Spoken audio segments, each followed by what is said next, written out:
Hello and welcome to another episode of The Lion's Den. My name's Toby Bennett from Black Crow Gaming, and today we are talking about the state of the meta and where Dark Angels fit into that. So we're kind of doing an Art of War style state of the faction, a little bit of a rip-off of that, I guess, and really going into why Dark Angels, why are they good? Are they solid in a vacuum? Are they solid in this meta? What makes them high quality, or what makes them not quite where they need to be at the moment, and what do we have to do as players to try and get the most out of our Dark Angels? How do we take that accountability to ensure that we are playing as efficiently as possible and using units in the right way to make sure that they are getting back the points that they are being that we're being charged for? So I think this is going to be quite an interesting one, just kind of breaking down some of sort of I think there's going to be an element of the usual suspects in there. You're probably not going to be shocked about any of the units that I'm going to talk about. I think there are some clear and obvious data sheets that are demonstrating quality. I think that the last data slate was certainly quite kind to us. I think we did really need that. We didn't really get any of the points changes apart from the Dark Shroud, which hasn't really found its way anywhere yet. Maybe there is a build for it. Probably more likely on GW or UKTC terrain because there's more firing lanes. But apart from that, in terms of changes, it really was the Vengeance and the Lion that really sort of took Dark Angels to the next level. But I would also argue that changing meta was actually far more definitive in ensuring that Dark Angels have the quality to kind of push up and be more of a relevant faction, considering what we were looking at when we were in the Death Guard / Chaos Imperial Knights meta. Because that was a very, very different meta, a very difficult meta for Dark Angels to really thrive in. And I feel like the one that we are going into now, it's a little bit better. There's more play that we can do. And particularly the data sheets that improved, they are good into this meta, which I think is really quite meaningful. So, Dark Angels in a vacuum. This is really going to cover the key elements of what is good about Dark Angels. And I think, as I say, it really is those core suspects in general. The Lion is extremely efficient, being able to pick those two auras most of the time, or offering that up-down threat, particularly on that turn one. It's extremely efficient, and it just gives you a lot more utility. It gives you some oaths redundancy, because obviously our Deathwing Knights are hitting on twos, which does really help. Because suddenly they're hitting on twos, rerolling ones, and then because they've got anti-vehicle monster 4, that rerolling of ones is actually really quite impactful. It's why obviously combi lieutenants have been, one of the many reasons that combi lieutenants have been as popular as they have been recently. But I think the Lion is just his good stats. The -1 to wound if strength is high is useful. It gives him a little bit more defensibility, which was necessary. He's still not as survivable as I would hope for, but at 315 points, he's still at a point where I'm happy to include him in the majority of lists, particularly for that offensive capability. But more importantly for me, and this is actually outside of that vacuum, it's because his fights first ability is even better in this meta, which we'll talk about shortly. But equally, there are a lot of matchups where that fight first is kind of irrelevant. So that is something that's worth bearing in mind. Azrael continues to be awesome. I think the only place that I probably wouldn't take him is Company of Hunters, because they just they don't have the stratagems to need the CP that much. The up-down stratagem, and the -1 to hit, they are the only two that I tended to use when I played Company of Hunters, so you just don't really need Azrael. But when you're playing something like Gladius and you have just this host of incredible stratagems, or Wrath, which obviously, one of the main attractions of Wrath is having that 1 CP to do Leonin Aggression.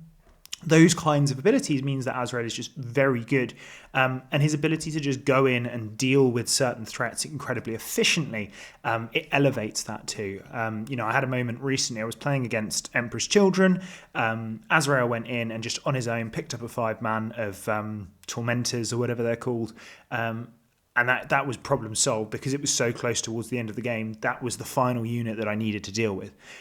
So it was one of those really key moments that I think just elevated and supported me. And Azrael I think he just really makes a lot of those particularly combat-focused armies of Dark Angels really tick. So Azrael is still very much excellent, to be perfectly honest. He's been excellent all edition. He continues to be. Next, we've got the land speed of Vengeance. Obviously, it was one of the ones that got the glow up, going from 2 damage to 3 damage. Funnily enough, the ability, for me at least, comes up very, very little. It's just the fact that it's a 14-inch, fast-moving, twin-linked powerhouse of a shooting threat that can really punish your opponents. I've been so impressed with it. It's really, every single game, I've felt like it's done something. The fact that it's got a 5-up invuln is also not irrelevant. And that T8 rather than like T9 isn't overly as impactful. If suddenly we go into this like plasma gun meta, then maybe it gets a bit more impactful. But equally, like I don't think we're quite. There's not any arguments, I think, for enough of those, except maybe out of the new Stormlance detachment with that Hunter's Eye enhancement, which obviously that strips cover and gives sustained, which as Dark Angels players, we've obviously seen just how good sustained with Hellblasters can be. So I do feel like the Vengeance is just, it's very good, it's durable, it's a pain in your opponent's bum, it can get where it needs to be at all times through either advancing and shooting or redeploying itself. It's just really powerful. I've been so impressed for 120 points. It's one of those vehicles that it's almost always the second or third name that I write down on my army list when I'm building, because it just brings a lot of positivity and papers over a lot of those key issues for my army. So I think that Land Speed of Vengeance is a critical data sheet now in the Dark Angels roster. And then finally, Marine units, I think, are still just performing well. We're seeing a lot of Marines doing well in the new detachments coming out for the specific Codex compliant chapters. And yes, of course, they do have super oaths, and they're very different to Dark Angels. But I do feel like there is still a lot of play in the particular Marine pieces, be they in Cursors, be they in Scepters, Assault Intercessors with my beloved Azrael. There's a whole host of Marines that I think just are really efficient. And I think that there is a lot of play in Marines overall, which is good and bad for Dark Angels. And we're kind of going out of the vacuum now, so we're kind of transitioning to the next slide. But obviously in teams, that makes life a little bit more difficult because Dark Angels are an extremely different army to Marines. And because I would view Codex Marines, Blood Angels, Black Templars, all those kinds of, probably Space Wolves as well, I would view them as your kind of classic, get them a good matchup, and they'll push someone very hard. On WTC, I think we're seeing more of the Raven Guard detachment, specifically because they go, right, we need to get this guy the map, and we get them a decent opponent.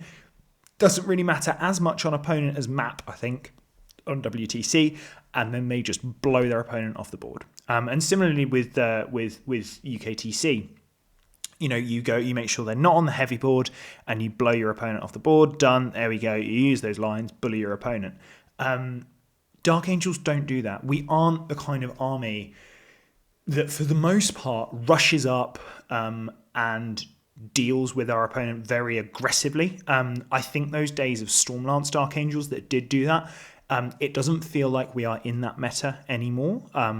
And it feels very much like I'm going to change sides because we've changed topic now. That era of Stormlance Dark Angels feels like it's moved on. So I think it still has play, but I just don't. I think it's slightly. There's either a different build, because I'm talking very much about the 15 Deathwing Knights Stormlance build that I played for a long old time, and that Louis was able to top cut LGT with the year before. And I feel like that list just isn't quite there now, because I think there's a lot more killiness out there. which means we do need more of those strats and things like that. But let's talk about the meta. So I think that Games Workshop have actually done a really good job on this meta. It feels very balanced. There are a few outliers. I think Thousand Suns could do with a little bit of love. There is arguments for them in teams with like 30 Terminators and things like that. However, I think for the most part, in terms of the health of the game, there is a build of most armies that is high enough quality to go and win a tournament. And there is no army that will almost certainly just go, I'm going to walk into this room and blow everyone out the water regardless of what happens. So it's a lot more down to that player skill now, which is excellent. And I think there is a lot more rock, paper, scissors. So teams events, again, I've been doing a lot more teams and preparing for teams recently, so I probably will talk about that a lot more. But like getting your pairings right is even more important. Winning the pairing stage of the match, I think is almost as important, well, probably more important than the games themselves. Because if you make a series of small errors in the pairings process, but you then make one major error in the game, I think honestly those smaller errors will probably be compounded and be worse. So yeah, the meta, because it is that balanced, it is a lot down to terrain. So obviously in the UK, we play a lot on UKTC. The UKTC terrain is currently very open. If you can use fast shooting pieces, you can get to positions on the board and just really punish your opponent. That's why we've seen a massive uptick of Storm Ravens, because Storm Ravens can get to those places on the boards, drop off things like maybe Dev Centurions, Ballistus Dreadnoughts, Redemptor Dreadnoughts. Also, or actually, I think something that I saw at Stormlance that was really cool was that the Hellblasters with Hunter's Mark. So actually, to be fair, I think Hunter's Mark might be a Dark Angel stratagem, and it's like Hunter's Eye or something like that for Stormlance, not the new White Scars. But you get what I mean. So dropping that unit off out of a Storm Raven and then just having all of that power just to pump shots into people, I think is truly exceptional. And it's something that I think we will probably see a lot more of on UKTC terrain, which is a bit of a shame because I hate using the Storm Raven because it's such a pain in the arse to move around. But yeah, that's by the by. So then you get to your GW, which I think is similar to UKTC in that you can get those lanes very easily, but there's a bit better staging, I think, in places, and there's not as much of that, like, if I get this line on turn one, I'm shooting into your deployment zone. Which I think is better, to be perfectly honest. I think in terms of play experience, that turn one alpha strike isn't the most enjoyable play experience, and if you aren't prepped for it, you can be really punished by it. GW obviously a little bit less than that, and I think partly it's because they have the bases on their terrain. I still think shooting is probably the way to go. I think that there is an element where you can get that better staging, so you are looking a bit more like combined arms, but shooting does still feel quite dominant on that terrain. I think particularly Land Speed of Vengeances feel very, very efficient on that terrain. Your Thunder Strikes, I think they feel really good. The Lion, again, I know obviously he's not a shooting threat, but in terms of his redeploy and that ability to kind of maybe push the center with some Deathwing Knights, I really think that just elevates your ability to play on that GW terrain. I would probably be looking maybe at Company of Hunters or Gladius on GW. I'd probably be looking at Company of Hunters on UKTC terrain. The Company of Hunters list that I've been playing on UKTC terrain feels like a bit of a cheat code, just because you can get so many angles so quickly, blow your opponent off the board, and then you've got the fight's first threat, the Lion, for them to try and counterattack into, and it feels almost dirty to be able to do that. Speaking of those shooting armies, Raven Guard, Tau, Sisters, very much back in business. They are incredibly good. Obviously, we've kind of seen how useful Raven Guard are, and now they've got Super Oaths. They're even better. Tau, I feel like, have just slowly had so many incremental increases to their rules that suddenly they are now this real tuned beast. And they've got the terrain that really elevates them, pushes them to that next level, and allows them to really go for their opponents. The Montcar that we're seeing on UKTC terrain a lot, I honestly think is probably one of the best armies. It seems just oppressive, and especially if it goes first, just the damage output that it can put out before your opponent's even taken a turn is absolute filth. And then I think Sisters with the rules change to Retributors, Sisters are looking incredibly good. I've actually been playing some Sisters quite a lot recently and really, really enjoying them. And Retributors are just incredible. I'm shocked with how good they are. And Bringers of Flame really just elevates that speed. And then between that and the transports, like Immolators, so good for 115 points. Almost like the Sisters version of a Vengeance in terms of its efficiency, but also splitting down those dominions so that then you can kind of bully through your opponent. That really helps. So I've been very impressed in terms of how that looks, and particularly with the sort of the way that Sisters can Miracle Dice Melter shots as well. I think that comes as no surprise to anyone, but that's very, very good. Then lastly, we come on to WTC terrain, and that is where combat is kind of king. It's my preferred terrain layout at the moment, again, because there is, I think, a bit more skill expression in that. The 1 inch from a wall doesn't work on WTC terrain because of their FAQ, which I think is quite healthy for the game. Makes our life a little bit less easy, but also easier. It's one of those weird ones.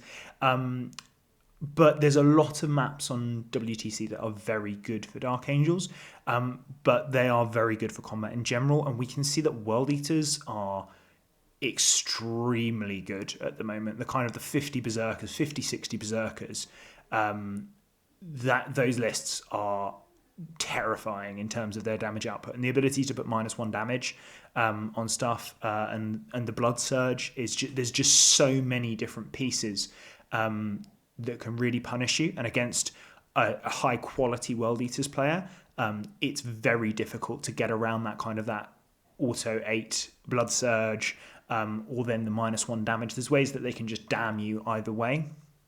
They do need a lot of CP. And obviously, if you can get their Demon Prince, get him and bring him down as quick as you can. But obviously, I'm pretty sure they loan up him, which makes it a bit more of a nightmare. But I've been very impressed with World Eaters overall. Having said that, I think we are in a good position to be able to take them on. Yes, they can kill Deathwing Knights probably better than they did during Index. But I think we are also one of those armies that kills them back very, very well, and also really punishes them for wanting to sort of run at us, because we've got access to those nasty Fighters First bricks.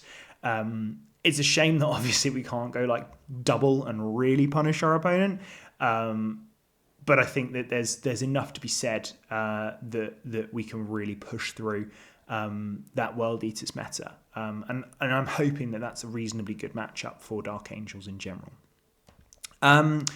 In terms of us in this meta, I think that we're seeing a lot of heavy infantry. So we're moving away from that kind of chassis heavy, stat checky kind of meta, towards a more free flowing, elite infantry, fast but slightly less durable tanks, which I think really does favour Dark Angels, because our plasma being at strength 9 and damage 3 is very efficient into both of those particular targets, especially when you throw twin linked onto it. And then, things like the Lion, just in terms of getting efficiency out of both his sweep and his strike, very, very good. The only downside to the Lion that I've really found is him going into 4-up invulnerable saves. That can be a real pain in the bum, and it's just a little bit too swingy for my liking. But into like other things, especially in Gladius, where I can give him Lance, absolutely incredible. You are bringing down a knight quite comfortably in Gladius, just by Lance hitting on 2s, re-rolling, wounding on 2s, re-rolling, and they don't get an armor save. You are just butchering through things. So, those kinds of key units are doing better. I think we have seen a reduction in 3 damage, but an increase in efficient 1 damage. So that is something to bear in mind, and that is something that I haven't validated yet, because that is something that's probably new from the Drukhari Codex. Drukhari, and particularly this new Witch detachment, is not something that I am looking forward to facing. I think it's going to be very difficult to play into. I think we do have play, and I think the Lion is definitely very good into that. I think if you can get bikes in there as well, even better. But I think there is an element that is quite scary about the Witch detachment for our Deathwing Knights. But I do think we aren't like double damned, because I think that 3 damage has decreased, which is really quite good. And that's going to make our lives as Deathwing Knight players a lot better. And, you know, there's ways that we can really punish back the efficient 1 damage armies, like your World Eaters throwing loads of Berserkers at you, or like your Witches. Again, that the Witches and Drukhari in general are a little bit of a pain for Wrath of the Rock, because they do have so much anti-infantry, and that anti-infantry, like 3 up or whatever it is just, it's absolute poison for, no pun intended, for Wrath of the Rock, which is a real pain in the bum. Finally, for Dark Angels in this meta, I feel like there are 4 key detachments here that have play. And that's Company of Hunters, because it's so fast and it's efficient. It provides, now that it's got a really solid shooting efficient, cheap platform in the Vengeance, I really like the Company of Hunters. Gladius feels like the top combat variant of Dark Angels, because it has Fight on Death, which is really nice into World Eaters, because obviously they can't -1 damage that, because you're not selecting as a target as part of Fight on Death, you are just fighting on death. Which is very useful, really nice little trait that you can do. And then you've got your Stormlance. Stormlance is probably actually, I think, the weaker of the 4. For the reasons that I stated earlier, I think we are seeing less of that like key aggression, and I think the flat 6 reactive move isn't as powerful as it once was. It's just never really felt as important and as impactful. Though don't get me wrong, I've certainly used it in Gladius, but the fact that Gladius can still do it, obviously it's more likely to be shorter, and it's not as good on Deathwing Knights, but it's still solid. I think there are builds for Stormlance. I don't think I would play a Stormraven again in Stormlance Dark Angels. By the end of sort of my experiences playing that, I was just like, this is not really doing it for me, compared to like just putting in more fast, efficient shooting platforms, like the Landspeeder Vengeance or the Stormspeeder Thunderstrike. Let's just get rid of it, because I'm pretty sure they're 280 and a Vengeance and a Thunderstrike is 270. So I know what I would prefer personally. I know that Storm Ravens are still very good and very efficient, but I just think for Dark Angels, without that +1 to wound, it's less important. And then Wrath of the Rock. I think Wrath of the Rock has some play. I still think it's a bit slow, and I think the fact that it can't fall back and do stuff is still quite problematic. Looking at the kind of the World Eaters and things like that, I think that there are some issues there that Wrath of the Rock will face. But it's still nice in terms of that stat check, and I think Leonin Aggression remains to be one of the best stratagems in the game.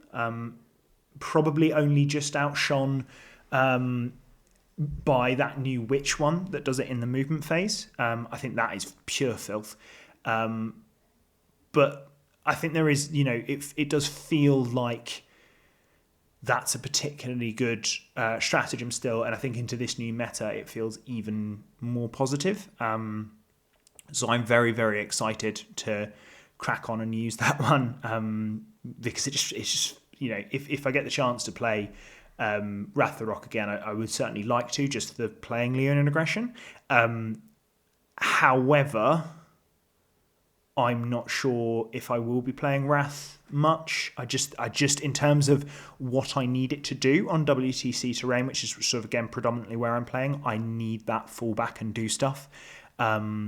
that was really, really important for me in my games that I've had practicing, because people are trying to get into my face quickly, and I need that ability to kind of ride that wave back, like similarly with Stormlance back in the day, where you would ride that wave, fall back, deliver the kill blow, and kind of break your opponents back that way, because they, maybe they threw everything at you, overcommitted, or didn't quite commit enough, and then you get to pick up certain aspects of it, really punish them for either of those errors. And I think that's how Gladius can really, really play, and it's even nastier now that we've got the Fights First Lion, just bullying people for fun. So what next?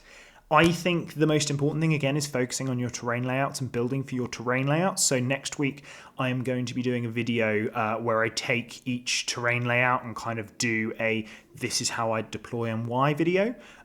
So look for that next week. I think fast shooting and durable combat are the way to go for Dark Angels.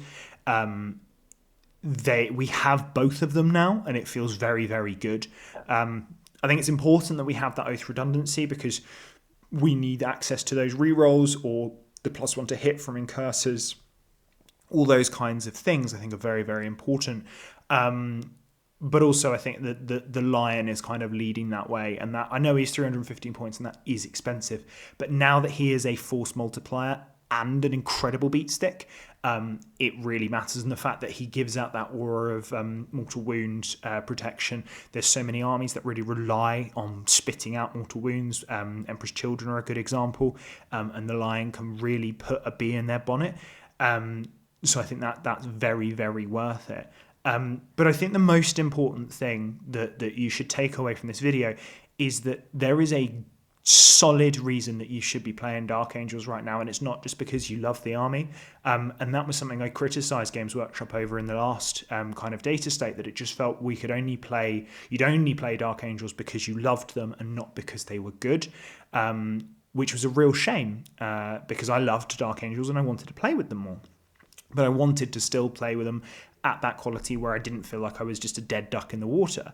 Now that doesn't feel the way. It doesn't feel like I should just go, okay, right, well, let's make a Raven Guard army, or let's go and make let's go Iron Hands or White Scars or blah, blah, blah.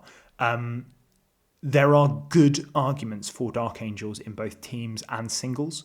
And I truly believe we're actually in one of the best spots we've been in for a very long time. We're not oppressive. We're not going to cause like major issues to the meta. But I think because the meta is now more balanced and there is more scope for that skill expression, good quality Dark Angels players can really come to the fore and really start punishing our opponents.